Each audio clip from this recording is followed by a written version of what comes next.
안녕하세요. 저는 사업하는 남편을 내조하며 아이들을 키우고 있는 가정주부예요. 저희 시댁은 사업을 크게 하는 집안인데 시아버님 뜻에 따라 장남인 남편이 사업을 이어받게 돼 있다 보니 항상 바쁜 남편으로 인해 제가 남편 대신 시부모님을 자주 찾아뵙고 있답니다. 시모와는 딸처럼 아주 가깝고 돈독하게 지내는 사이예요. 제가 이런 말을 하면 시모와 사이좋기가 어디 쉽냐면서 주변에서 다들 신기해하고 또 한편으론 힘들지 않냐며 걱정해주기도 하는데요. 그래도 시부모 잘 모신다고 저한테 무척 고마워하고 칭찬해주는 남편의 말 한마디에 힘이 나서 어른들한테 잘해서 나쁠 게 없지 하고 생각하게 된답니다. 그런데 시집간 딸은 출가 외인이라는 말이 맞는가 봐요. 정작 친정에는 자주 왕래하지도 못하는 상황이거든요. 그래도 저희 친정 부모님들께서는 제가 시댁 식구들과 잘 지내며 사니까 그거 하나만으로도 항상 더 바랄 게 없다고 말씀해 주신답니다. 언제나 저를 위해 주시는 친정 부모님께 늘 감사하고 죄송할 뿐이죠. 이렇게 화목하게 잘 지내던 저희 가족에게 믿기 힘든 꿈 같은 일이 생겼어요. 갑자기 저와 남편은 시부모님으로부터 완전히 신용을 잃어버리게 됐고 결국 시댁에서 퇴출까지 당하게 돼버렸답니다. 성품까지 좋은 시부모에 안정적인 집안 맏며느리로 주변 사람으로부터 충만받고 살던 저. 그리고 집안 사업을 이어받을 능력 있는 남편. 하지만 저희는 하루아침에 힘들게 일용직을 하며 하루하루 살아나가는 그야말로 하늘과 땅 차이로 완전히 달라진 삶을 살게 되었는데요. 이게 다 도련님이 결혼을 하게 되면서 저희의 삶이 완전히 바뀌어버리게 된 거랍니다. 이기적인 인간의 욕망, 욕심의 끝이 무엇인지를 아주 잘 알게 해주는 저희의 리얼 스토리. 한번 들어보실래요? 인상도 너무 사납고 어딜 봐도 우리 집 식구가 될 제목이 못 돼. 아니 너는 느닷없이 여태 아무 관심도 없다던 결혼을 한다고 이 난리라니? 도대체 번갯불에 콩 구워 먹는 것도 아니고 언제는 독신주의자라고 그렇게 동네방네 아주 선포를 하고 다니더니 왜 그러는 건데? 응? 너 왜 갑자기 그 말도 안 되는 결혼을 하겠다고 야단이냔 말이야. 야단이. 엄마, 하루에 12번도 더 바뀌는 게 사람 마음이라는데 아들이 평생 혼자 살았으면 좋겠어? 결혼해서 손자 손녀 보면 엄마 아버지도 훨씬 좋을 거 아니오. 아, 그래 뭐. 주변에 친구 녀석들 결혼해 사는 거 보니 하나같이 사내 마내 집에 들어가기 싫어서 허구한 날 회식 핑계 대며 약속 만들어 늦게 들어갈 궁리나 하고 그러긴 하더라. 아 맞다. 찬우. 엄마 찬우 알지? 그 자식은 아예 지 와이프가 세상에서 제일 무섭다는 거야. 그래서 내가 와이프가 왜 무섭냐고 했더니 뭐라더라? 암튼 말로 표현할 수가 없다나? 그냥 숨만 쉬고 가만히 있어도 무섭다는 거야. 참나. 이러니 내가 무슨 결혼이란 걸 하고 싶다는 생각이 들 수 있었겠냔 말이지. 그러니까 그랬던 네가 왜 갑자기 결혼을 한다고 이 난리냔 말이야. 그것도 어디서 전혀 말도 안 되는 애를 데려와서는 서로 다 잘 맞는 사람끼리 만나서 결혼해도 사내만에 하는 게 부부라는 건데 이건 처음부터 머리카락 한 오라기만한 것조차 별 봐줄 게 없는 애를 너 설마 그건 아니지? 거기까지는 아닌 거지? 우리 엄마 또 무슨 상상을 하셔? 거기까지가 뭔지는 잘 모르겠지만 아마 아닐걸? 난 내가 더 중요하거든. 애를 갖더라도 신혼은 좀 즐기다 가질 거니까 그런 걱정은 마시고. 일단 엄마 맘에 들어야 하는데 그게 좀 걸리긴 하네. 그런데 그렇게 따지면 형수는 그럼 처음부터 엄마 맘에 쏙 들었어? 그것도 아니잖아. 형수 학벌이 형에 비해 좀 기운다고 엄마 그거 가지고 툴툴댔잖아? 사실 형수 학벌 정도면 어디 가서 빠지지도 않는데 안 그래요? 어디 가서 빠지진 않는지 몰라도 암튼 학벌만큼은 네 형이랑 차이가 나는 건 사실이지 뭐. 그나마 네 형수는 친정이 기울진 않았으니까. 사돈 어른들한테 가정교육을 아주 잘 받고 자라 품격도 있고 해서 사업하는 네 형 내조 하나는 잘할 거라 믿었지. 그러니까 지금 봐라. 내 생각대로 네 형 내조 하나는 둘째가라면 서러울 정도 아니냐. 엄마도 참.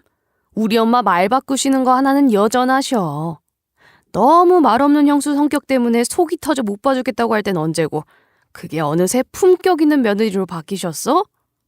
암튼 나 빠른 시일 내에 결혼 날짜 잡을 테니까 그렇게 알아요. 사업에도 결혼에도 일절 관심 없던 도련님은 어느 날 갑자기 결혼을 하겠다고 집안에 통보를 하다시피 한 거예요. 도련님이 결혼하겠다고 데려온 여자는 모든 조건이 시모의 마음에 들지 않았는데 단 한 가지.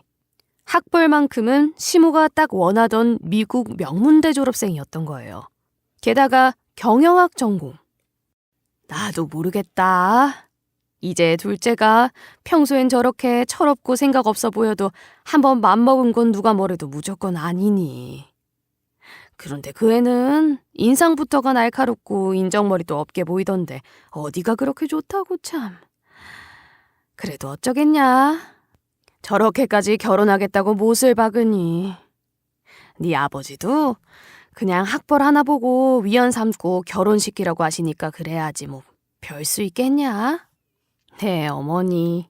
잘 생각하셨어요. 사람 다 완벽할 수 있나요?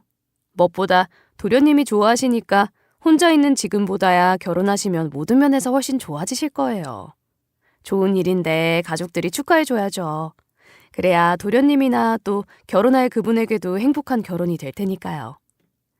저희가 준비할 건 빠짐없이 알아서 어머니 신경 안 쓰이게 할게요. 그래, 그래야지 뭐 어쩌겠냐. 둘째는 사업에는 일절 관심 없고 저렇게 자기 고집대로 음식 장사한다고 무슨 밥집이라 그랬나? 암튼 저러고 있는 것도 속이 터지는데 참 자식 겉을 낳지 속을 낳냐는 말이 그게 내 얘기가 될 줄 누가 알았니? 제가 결혼할 땐 저의 학벌이 시모의 성에 차지 않아 좀 탐탁지 않아 하셨었는데 도련님과 결혼할 동서될 사람은 학벌 하나 보고 결혼을 승낙하시게 된 셈이 됐어요. 우연치고는 참 신기했죠. 암튼 우여곡절 끝에 도련님은 결혼을 했어요. 그때가 결혼하고서 3개월이 좀 지났을 때였나? 갑자기 서방님이 여태 운영하던 밥집을 그만두고 아예 시댁 회사로 들어오겠다는 거예요.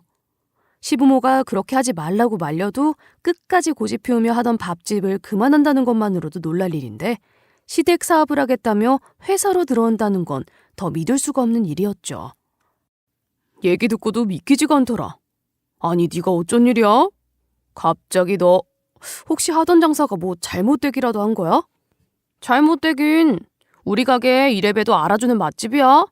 형도 잘 알면서 그런 섭섭한 소리를 하셔. 그냥 생각해보니 평생 부모님 뜻 안 따르고 여태 내 멋대로 산 불효자였는데 이제 결혼도 했으니 부모님 원하시는 대로 나도 효자 소리 한번 들어보려고 그러지. 결혼하더니 드디어 철나는 모양이네. 암튼 잘 생각했어. 그럼 회사로 들어와서 본격적으로 일해보겠다는 거 정말 진심이란 거지? 난 너무 진심인데 왜 사람들이 내 말을 안 믿어주지? 여태 내 이미지가 너무 망난이었나? 암튼 형, 앞으로 형이 나 좀 잘 가르쳐줘. 혹시 알아? 내가 누구보다 더 든든하게 형을 받쳐주는 임원이 될지. 온통 사박이 적일 텐데. 안 그래? 야, 우리 엄마 이 소식 들으시면 너무 좋아서 펑펑 우시는 거 아니야? 응? 아, 혹시 벌써 알고 계신 거야? 제일 먼저 형한테 말하려고 이렇게 직접 회사로 찾아온 거야. 그리고 가장 중요한 거, 일할 땐 가족이라도 공은 공, 사는 사. 그동안 우리 엄마 양반은 못 되시겠네? 전화 들어온다. 그래, 나다. 내일 아버지 정기검진 날이신 거 알지? 네 형수는 내일 네 형이랑 거래처 이사장네랑 같이 식사 약속이 있으니까 네 처가 아버지 좀 모시고 같이 다녀와야겠어. 그나저나 얘는 어제부터 전화를 계속 안 받는구나. 너희들 무슨 일이라도 있는 거니? 아, 어젯밤에 샤워하다가 전화기 물에 빠뜨렸어, 그 사람. 그래서 지금 술이 들어갔어요. 우리 엄마 답답하셨겠네. 그리고 무슨 일은 딱히 없고 놀랄 만한 일이 있긴 해. 엄마가 그토록 원하던 거 제가 이제 해드리려고요. 저 이번 주부터 회사에 들어오기로 했어. 엄마 둘째 며느리가 그래야 한다고 귀에 못이 박히게 얘기를 하더라고. 형 혼자 이렇게 큰 사업 이끌어가기 힘들 거라면서. 형도 형이지만 여태 엄마 소원이셨잖아. 지금 막 형한테 얘기하고 나가는 참인데 어떻게 하시고 전화를 딱 하셨네? 뭐? 작은 애가 너한테 그런 말을 했어? 그게 정말이냐?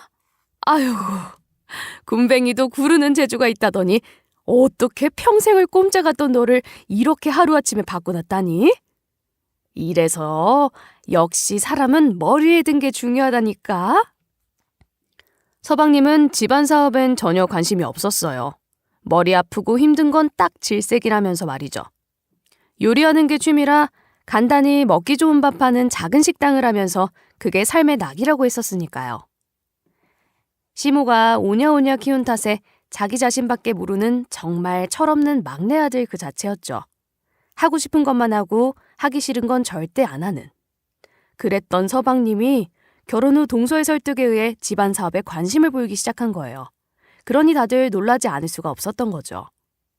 동서는 미국 명문대 경영학과를 나온 사람이라 시댁 어른들도 사업적인 부분에서만큼은 동서의 말에 신뢰하셨죠. 서방님이 본격적으로 집안 사업 일을 같이 하게 되자 명문대 경영학과 나온 며느리니까 무조건 도움이 되겠다며 시댁에선 오히려 멍석을 깔아주시는 분위기였어요. 그런데 아주버님 말이야, 유통 쪽으로는 실적이 그렇게 좋지 않던데 그거 이번 참에 당신이 한번 맡아보는 게 어때? 뭐? 내가? 유통은 형이 맡아서 하고 있는 건데 같이 도와주는 거면 모를까 그걸 내가 아예 맡아서 하는 건.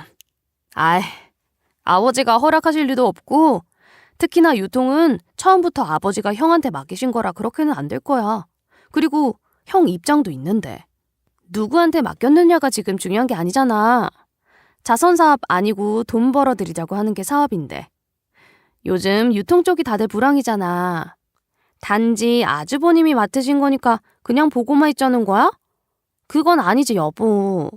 우리가 남도 아니고 잘해서 회사를 더 일으킬 생각을 해야지.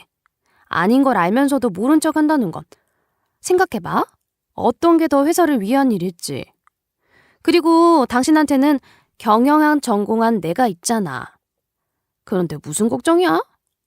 내가 알아서 잘 도와줄 테니까 당신이 맡아서 잘 해봐. 그래서 대박 나면 아버님, 어머님도 얼마나 당신 대견해 하시고 기뻐하시겠어. 그리고 아주버님네도 정말 회사를 아낀다면 누구보다 더 좋아하시지 않겠어?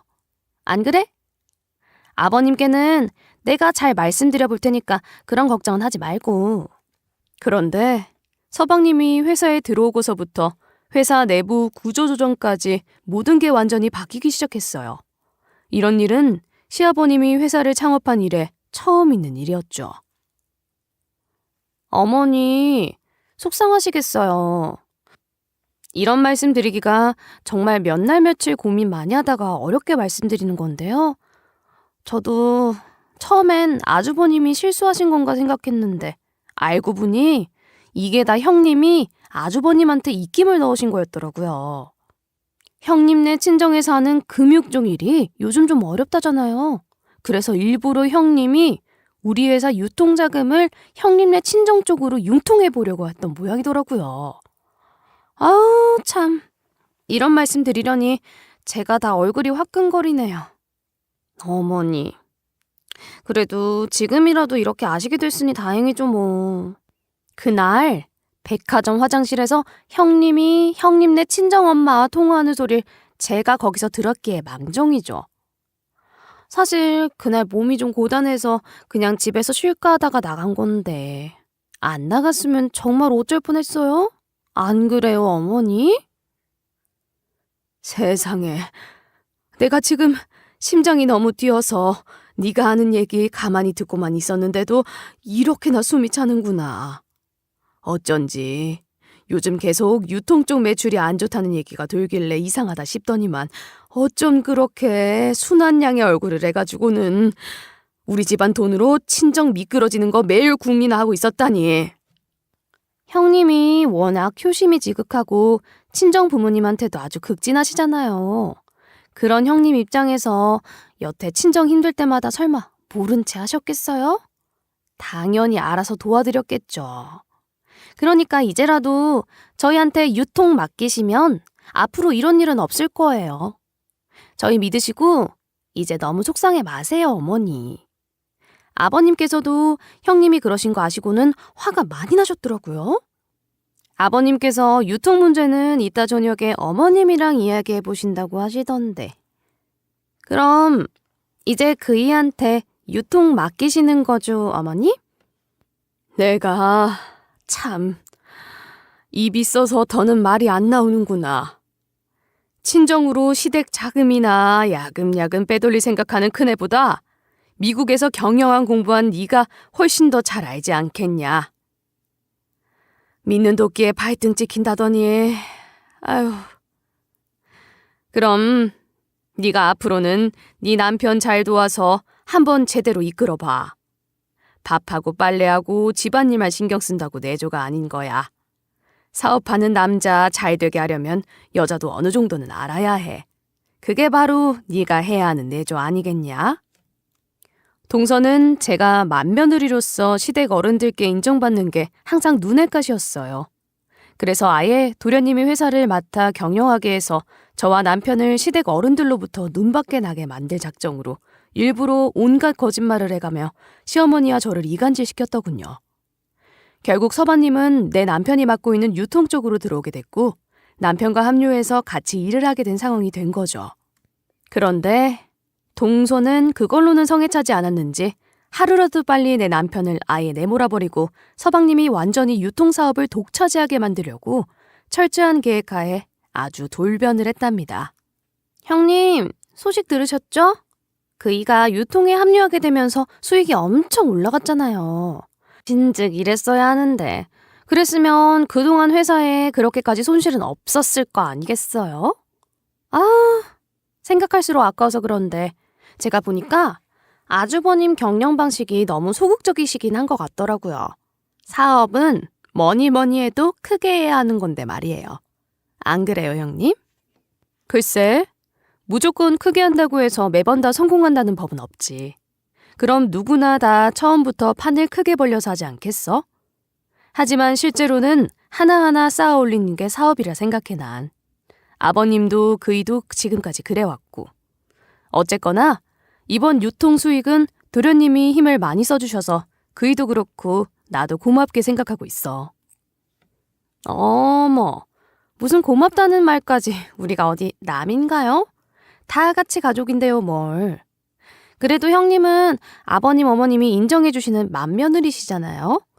저는 형님 볼 때마다 그게 얼마나 부러웠다고요.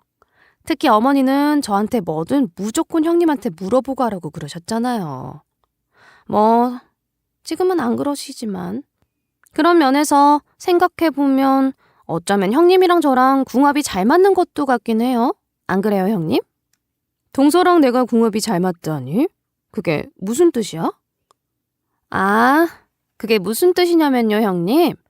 앞으로 저희는 유통 맡아서 잘 키워가고 형님은 아버님, 어머님이 믿고 신뢰하시는 만큼 시부모님 잘 모시면 되지 않겠어요? 아주버님도 그동안 고생하셨는데 이제 물류관리나 쉬엄쉬엄 하시면 좋을 것 같고요. 저는 집안일이며 어른들 모시는 일엔 영 젬병이잖아요. 그렇죠, 형님? 동서는 이젠 아주 대놓고 자기네들이 유통을 맡을 거라는 뉘앙스를 마구 풍겼어요. 그러면서 시모로부터 인정받는 맏며느리인 제가 부럽다며 칭찬하는 척 하더라고요. 그 뒤로는 저와 남편에 대해 온갖 험담을 하고 다니면서 말이죠. 동서의 속내는 남편이랑 저는 유통에서 그만 손 떼고 시부모님이라 잘 모시라 그거였죠. 아니 그게 무슨 말이에요, 재수씨? 이번에 경기가 워낙 불황이라 다들 엄청난 손실이 나고 있는 상태지만 다행히 우리 회사는 아직 큰 손실만큼은 피해가고 있는데 이건 총회에서 이미 간부들과 내가 오래전부터 이럴 경우를 대비해서 미리 대처 방안을 만들어왔기 때문이에요. 그런데 이대로 가다간 쥐도 새도 모르게 곧 폭락할 거라니. 다짜고짜 그게 무슨 말이에요? 그리고 간부들을 바꿔야 한다뇨. 저는 도저히 재수씨가 지금 무슨 말을 하는 건지 이해할 수가 없네요. 제 말 무슨 뜻인지 모르시겠으면 형님한테 가서 여쭤보시던가요. 아 참, 어머님께 여쭤보셔도 되겠네요. 이미 어머님뿐만 아니라 아버님까지 다 아시고 계시니까요. 그래도 당사자인 형님한테 확인하시는 게 좀 더 정확하지 않겠어요? 그동안 유통자금이 쥐도 새도 모르게 어디로 새어나가고 있었는지는 형님이 제일 잘 아실 테니까요. 동서는 계획적으로 시댁 사업에 문제를 만들어버리고 그걸 나와 남편 탓으로 뒤집어 씌워버렸어요. 저희를 시댁과 회사로부터 완전히 떼내어버리기 위해 동서는 일부러 이런 말도 안 되는 일을 벌였던 거예요. 도련님마저도 철저히 속여가면서 말이죠. 이런 일이 몇 차례 계속 반복되자 시댁 사업이 결국 어려운 위기에 처하게 돼버렸답니다. 시부모님 역시 동서만 믿고 이 모든 상황이 저와 남편의 탓이라며 단단히 역정을 내셨어요. 도대체 아무리 욕심이 모가지 끝까지 차올랐다고 해도 그렇지 어떻게 네가 우리 집안을 이 지경으로 풍비박산을 만들어버린단 말이야? 작은 애가 유통경영을 맡게 될까봐 그렇게도 배가 아팠니? 그래서 못 먹는 감 찔러나 보자 하며 말도 안 되는 온갖 참경질을 해서 네 남편을 조종해? 아버지가 힘들게 만들어 온 회사를 네가 이렇게 일부러 주저앉혀 버리려고 하다니. 어떻게 인간이 이런 짓을 할 수가 있어? 어머니, 아니에요, 어머니. 제가 무슨 경영의 경자도 모르는데 제가 회사를 주저앉히다니요. 제가 왜요? 저는 한 번도 회사 일에는 관여하거나 그이한테 뭐라 한 적이 없어요, 어머니. 지난번 그이도 저한테 어머니랑 비슷한 말을 하길래 무슨 말인지 그이랑 자세히 이야기를 해봤는데 동서 입에서 나온 말들은 전부 사실이 아니었어요. 심지어 저희도 모르는 것도 투성이었어요. 그렇지 않아도 아버님, 어머님께 말씀드리려고 했는데 아니에요, 정말. 어머님, 저희는 전혀 모르는 사실이에요. 윗사람이면 윗사람답게 인정할 건 인정이라도 해라. 그래야 덜 추해지는 법이야. 너희가 능력 안 돼서 동생네가 유통을 맡게 될까봐 그거 막으려고 차라리 못 가질 거면 주저앉혀버리고 말자 싶었냐? 어떻게 그런 욕심을... 작은 애 덕에 겨우 위기는 면했으니 망정이지. 귀신이니 호랑이니 해도 인간이 제일 무섭다더니 어떡해. 남도 아니고 식구끼리 너희가 망쳐놓은 회사 작은 애가 살려놨으면 고맙다고 절이라도 해야 될 판에 그러지는 못할 망정 끝까지 오리발이냐? 그렇게라도 하면 너희들이 저질러 놓은 일이 덮일 거라 생각했어? 너 혹시 처음부터 작은 애가 미국에서 명무대 나온 게 배가 아팠던 건 아니냐? 윗사람이 돼서는 하는 꼴이 그래. 고작 친정으로 야금야금 시댁자금 빼돌리기나 하고 여태 친정 어려울 때마다 그래왔을 거 아냐. 아 참, 기가 막혀서 언제까지 내가 모를 거라 생각했어. 어리석기는. 그래서 네가 한 짓이라는 게 결국 형제간 의나 갈라놓고 집안을 이 꼴로 만든 거냐? 내가 너 처음 시집 올 때 학벌 때문에 싫은 소리 좀 했다고 지금 보란 듯이 안 갚음하는 거냐 뭐냐? 대체 꿍꿍이가 뭐냐고? 겉으로는 어머니 어머니 하면서 머리 검은 짐승 좋게 보고 거둔 내 탓이지 그래. 한마디로 저희는 완벽하게 누명을 뒤집어 쓰게 됐고 그야말로 처참함 그 자체였어요. 동서가 계획적으로 빈틈없이 쳐놓은 덫에 걸린 저희의 말은 어느 누구도 들어주려고 하지 않았죠. 네? 아버지, 지금 그게 무슨 말씀이세요? 저희가 부도 낼 뻔한 거 재수씨의 도움으로 막았다는 게 부도라니요? 저희가요? 아니, 그게 무슨 말씀이세요? 더 이상 긴 말할 거 없다. 모든 거 다 둘째한테 이임할 테니까 이제 너는 회사에서 그만 손 떼도록 해.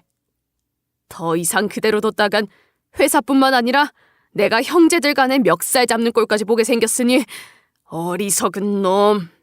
어떻게 네가 욕심에 눈이 멀어 내가 평생 피땀으로 이뤄온 회사를 몰락시킬 뻔한 것도 모자라 끝까지 네가 한 짓을 오리발 내밀고 네 동생한테 뒤집어 씌우다니. 재영이는 애초에 사업에 관심조차 없던 애였어. 너 알다시피 나가서 음식 장사한답시고 여태 그 말도 안 되는 밥 장사만 하며 살던 앤데 결혼하고 형도 와서 그동안 못한 효도 좀 해보겠다고 들어온 애를 회사에서 아예 내보내버리려고 그런 묘략질까지 하다니 니처랑 둘 다 당분간 연락도 하지 말고 근처에 얼씬도 마라.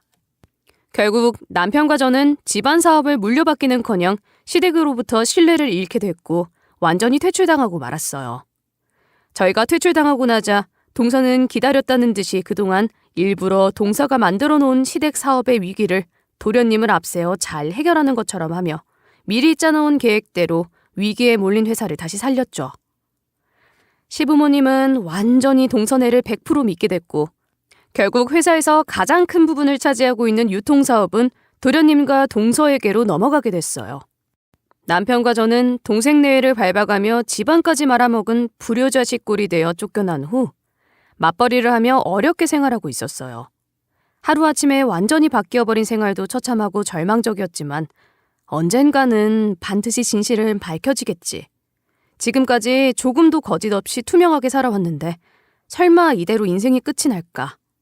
그 믿음 하나로 절망 속에서도 힘내서 아이들 키우며 정말 열심히 살았어요. 처음엔 갑자기 뭐라도 하려니 무얼 해야 할지도 잘 모르겠더라고요. 저는 결혼 전부터 의상 디자인하는 걸 좋아했는데 그쪽 일을 해볼까 생각하던 중 예쁜 옷을 골라 띄어다 납품하는 일을 하기 시작했고 남편은 친구의 도움으로 임시직이긴 했지만 간단한 사무직 일을 하게 됐답니다. 그 당시 저희들에겐 자존심이고 뭐고 따지고 잴 것이 아무것도 없었어요. 남편과 저는 함께 어떻게든 이겨내려는 생각밖에 없었으니까요. 물론 친정에는 절대 단 한마디도 할 수 없었죠. 이런 사실을 아시면 화병에 친정 부모님이 잘못되시기라도 할까봐 겁이 났어요. 그래서 저희는 시댁에서 완전히 분리되어 나올 때 시댁 사업을 영원히 포기하는 대신 딱 한 가지, 저희 친정에는 절대 모르게 해달라는 게 저희의 마지막 부탁이었어요. 잘못한 것도 없는데 이런 부탁을 해야 한다는 것 자체가 억울하고 비참했지만 어쩔 수가 없었어요. 다행히 시댁에서도 그 약속만은 지켜주시더군요. 어느덧 시간이 지나 시모는 몸이 많이 안 좋아졌어요. 원래 당뇨가 있으셨지만 거의 완치가 될 정도로 많이 좋아지셨는데 최근에 다시 당뇨가 재발해서 건강이 안 좋아지셨더군요. 남편 밑에서 일하던 실장님을 통해 시부모님 소식은 간간히 전해드릴 수 있었어요. 그런데 생각하지도 못했던 시모로부터 저한테 연락이 온 거예요. 다 같이 밥이라도 한번 먹자고 시모가 직접 연락을 하신 겁니다. 이렇게 지나고 보니 내가 너희들을 몰라도 너무 몰랐구나 싶은 게 요즘은 가슴이 답답해서 숨을 쉬기도 힘이 드는구나. 작은 애는 맨날 아침 먹은 숟가락 놓기가 무섭게 나가서 하루 종일 쇼핑만 하러 돌아다니질 않나. 회사는 경기가 불황이라 그렇다는 핑계만 몇 년째 대고 있고 이게 도무지 어떻게 돌아가고 있는 건지 내가 내 눈 찌른 거나 마찬가지다 싶어서 어디 말도 못하고 있는 대로 속이 다 썩어서 당뇨까지 다시 또 이렇게 말썽이구나.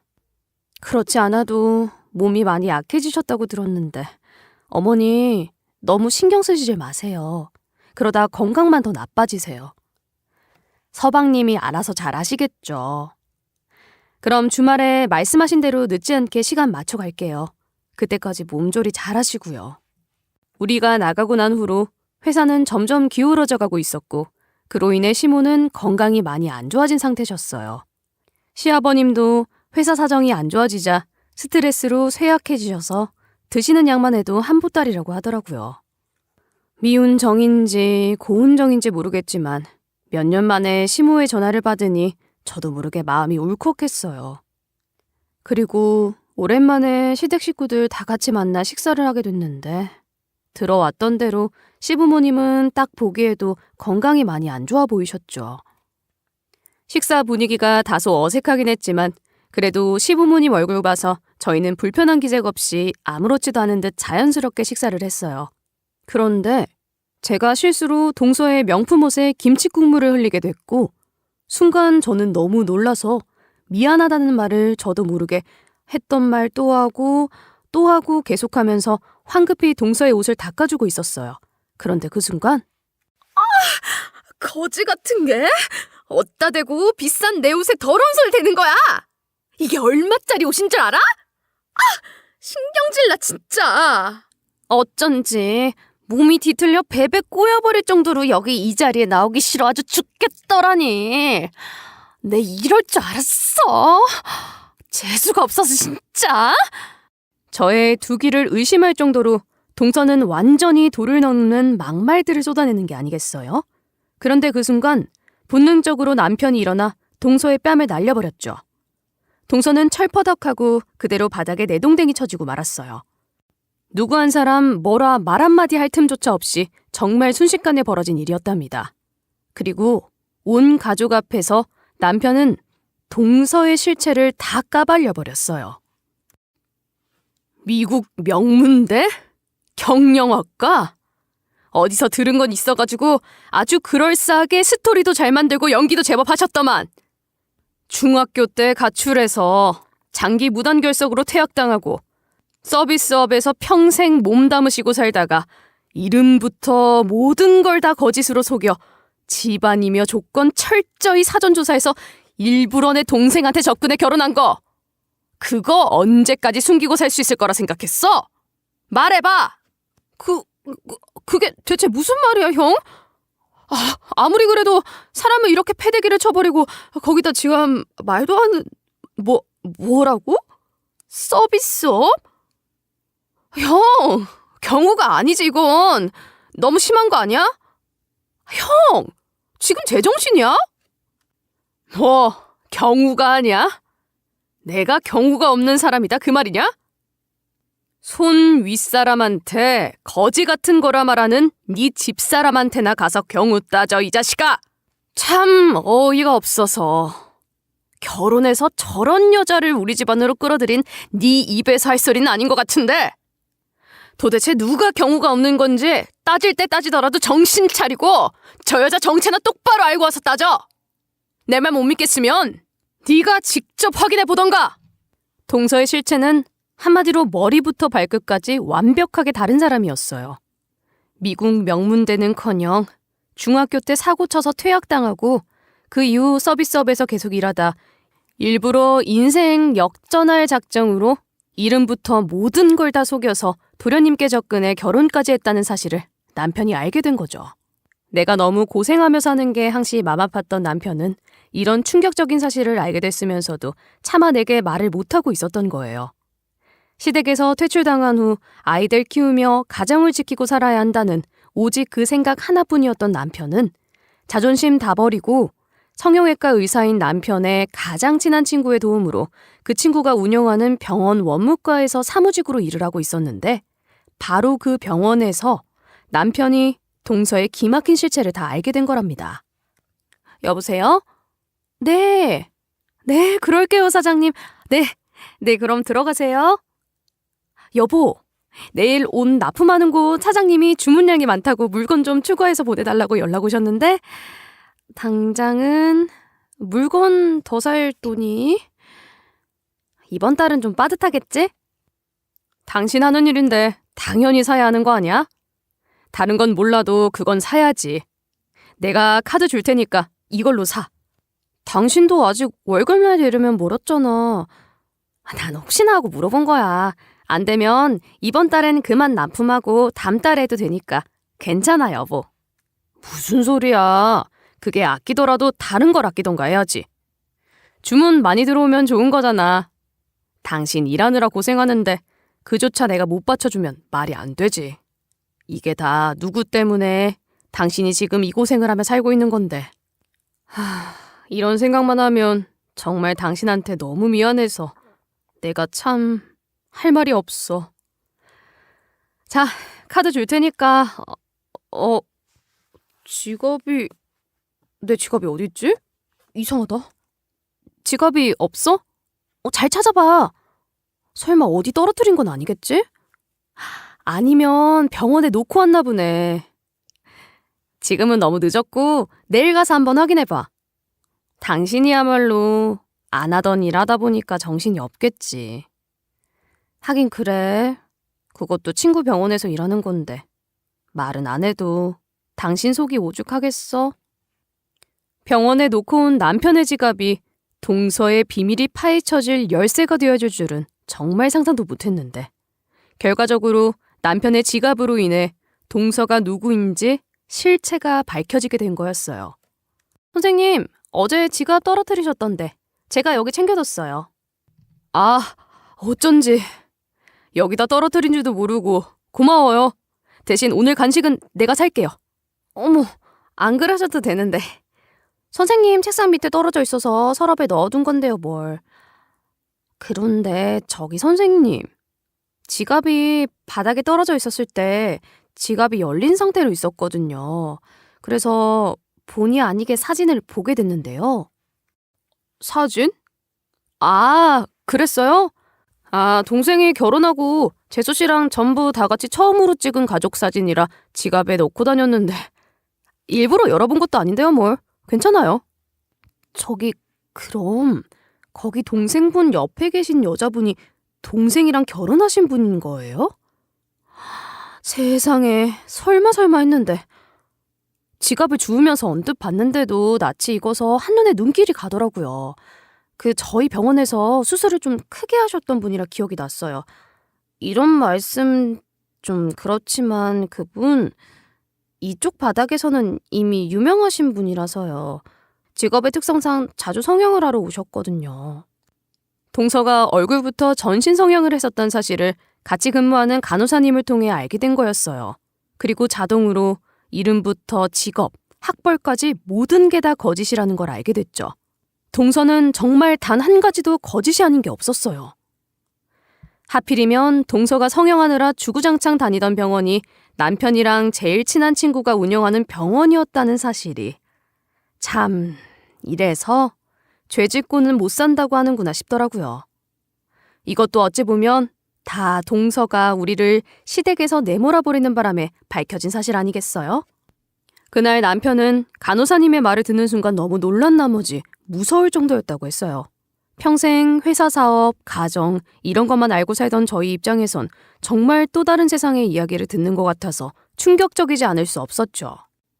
자신의 비밀이 이런 식으로 들통날 줄은 전혀 생각지도 못했던 동서는 순간적으로 빠져나갈 머리를 굴렸는지 기절하는 척 생쇼를 하더니 누구도 동서의 그런 생쇼에 반응이 없자 갑자기 오리발을 내밀기 시작하는 거예요.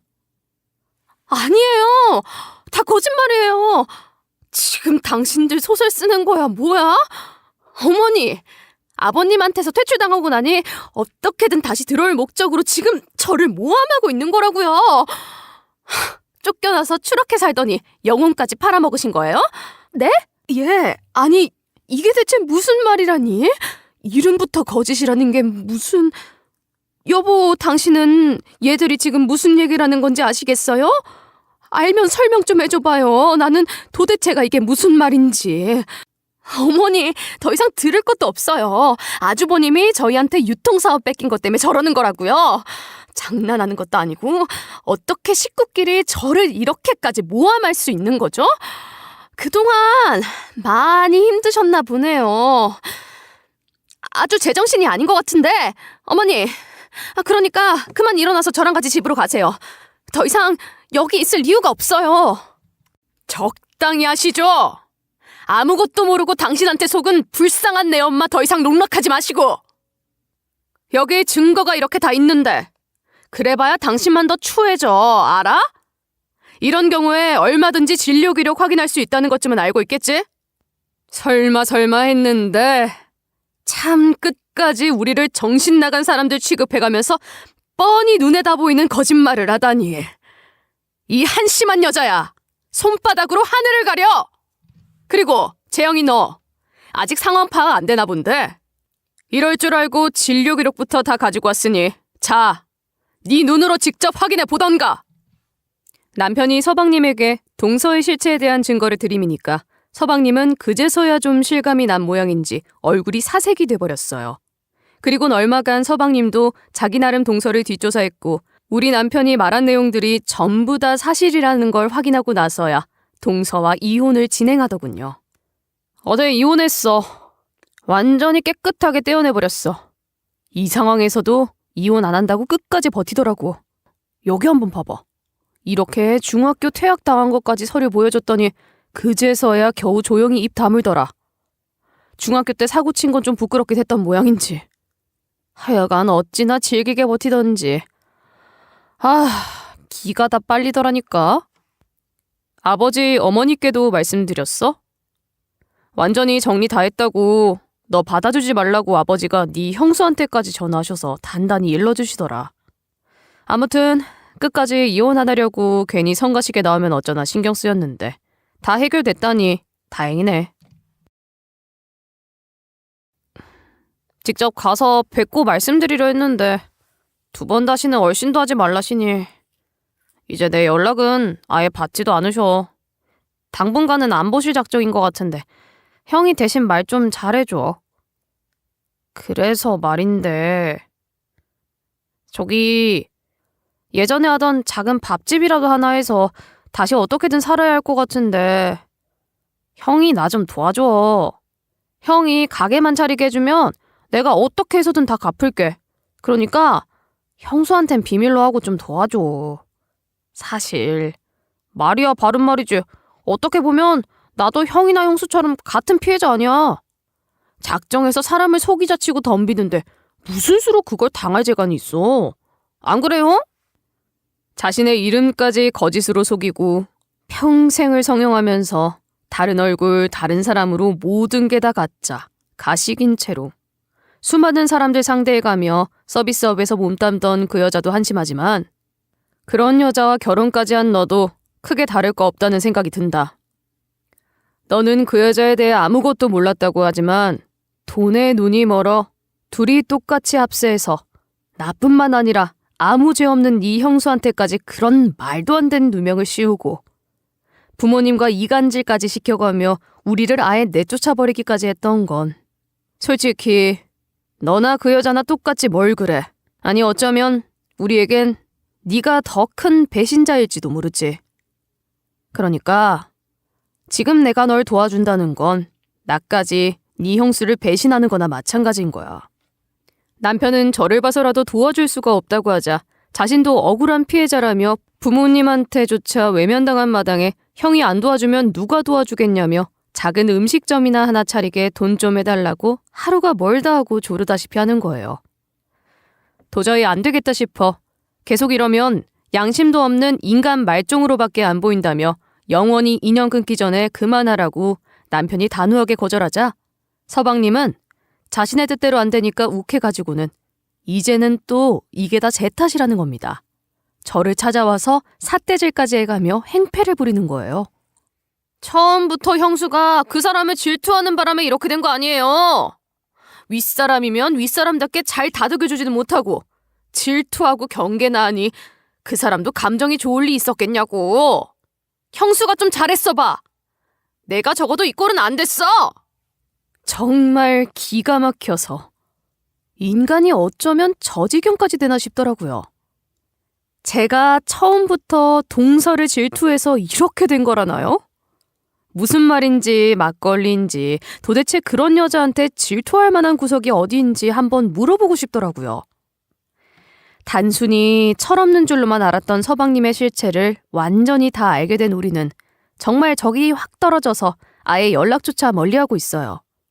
지금은 시댁사업 남편이 이어받아 예전보다 훨씬 더 잘 키워나가고 있고 이제야 시부모님도 우리를 더 믿고 의지하고 계세요. 아참, 시어머니 건강도 많이 좋아지셔서 돌아오는 봄에는 모시고 같이 가까운 곳에라도 여행 다녀올 수 있을 것도 같네요. 예쁜 꽃들 만개하는 봄날에 그래도 저의 진심을 아시고 먼저 연락해주신 어머니, 사진 많이 찍어드리고 싶다는 생각이 듭니다. 이번 일을 겪으면서 참 많은 걸 느끼게 됐는데요. 인간의 욕심과 이기심은 결국 스스로가 쳐놓은 덫에 빠지게 된다는 결과를 가져올 뿐이라는 사실을 알게 됐답니다. 지금까지 저의 길고 긴 이야기 들어주셔서 감사합니다.